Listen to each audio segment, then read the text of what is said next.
And thank you very much for staying with us. I'm your host, Clarissa Gonzalez, and you're watching the Golden Pages Medicare Show. And with me today is one of our agents, Christopher Garza. Thank you very much for being here. I know that we have a lot of work over at the office, but it's very important for me to have you here so that the folks out there can get acquainted with you and get to know what our office is really about. I know we offer, and everybody knows this, for what we do with our Medicare recipients, but we're not just a Medicare agency. Not at all. We actually offer other benefits, and that's why I wanted you to come here, because you concentrate a lot on the other products aside from our Medicare products. So why don't you just tell us a little bit about what you guys have been doing at the office lately? A lot of life insurance. It's actually one of my most favorite subjects, even though it's a touchy subject to a lot. It's one that a lot of people avoid, unfortunately. And I say unfortunately because it's very, very important. Can't stress enough how important it is. That's one of the things we do, funeral planning as well. They're actually two separate entities. A lot of people think, oh, well, I have a little bit of life insurance. I'm set.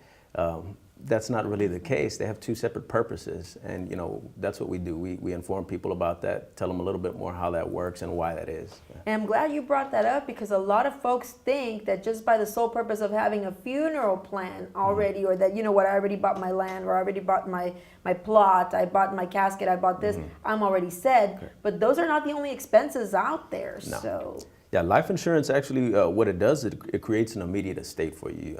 What I tell people is you have to look at it like this. I mean, if you wanted to leave some money behind for your family, leave something behind for your loved ones, how long would it take you to save that money up? If it's $50,000, if it's $100,000, for some, a lifetime. For some, they may never be able to save that amount. So that's what life insurance does, with a small premium every month, depending on your age and your health.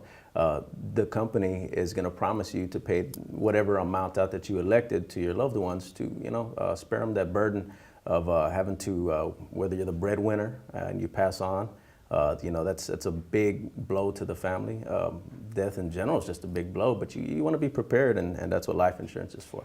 It's, you're right, especially because when somebody passes and they have life insurance left behind to create an estate, to create a future. Let's say you have small children and you're having to make sure that there's enough money there for whenever they go to college, or if you just bought a new home and you have a new wife, and then you just bought a new home and you have a new family you're building, and then something happens to that person, that wife might not, or that husband might not be able to sustain the household on their own. And the good thing about the life insurance, which I know you mentioned somebody saving money to leave behind. Well, that money that they would have saved is taxable at the end of their life, whereas life insurance is not taxable.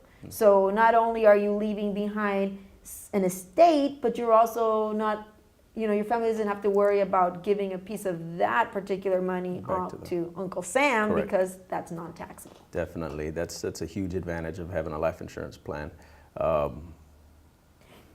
But, and I'm sorry to interrupt, but, some folks that have children, are thinking, okay, I already have a certain amount of insurance. Let's say I already have $100,000. But recently we had a training, and in that training, we were told that we needed to have 20 times the amount of our income. Can you explain a little bit about that? Again, going back to people's, misperception of insurance and the purpose of it. They think it's just for final expenses, bury me, and I'm good to go. Chop up some mesquite, throw me in the backyard. That's what I hear from a lot of my clients. That's not how it works. There's a lot of debt involved. You got to look at, like you were mentioning. You said car notes, mortgage. There's credit cards. Correct. There's all kinds of stuff that you can leave behind in the event of your unfortunate passing to the people you love. You want to make sure that you have adequate amount of insurance. If you're the breadwinner, again, as I mentioned earlier, your family's used to having that certain kind of lifestyle. Now your income's gone. That income is not there any longer. And the person is not going to be able to do it on their own. I cannot stress enough how important it is. Even if you have insurance, get a policy review from time to time. We always suggest once a year, so that way you can be on top of things. Your insurance needs change from year to year. And we do that, right? Free policy reviews, correct. And what have you found in some of these policy reviews? A lot of times people are underinsured. In some cases, I found that some people are paying for too much insurance, which is kind of odd, but it happens. But in most cases, people are underinsured. They think they have enough. Grandmother bought a policy for them 20 years ago for $5,000. At that time, it was enough insurance. Well, with inflation and time passing, that amount is just not enough any longer.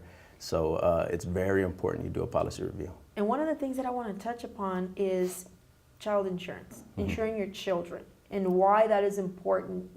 Just to touch base, I had one of my dear friends, his child pass away 2 months ago, and the family did not have insurance for the child, and it was very, very rough for the rest of the family and all of us coming together. I guess as we came together to be able to pay for the funeral and be able to do the expenses, but nobody thinks about a child passing. Nobody wants that. It's not right. Your parents are supposed to go first before their children, but it doesn't always happen that way. No.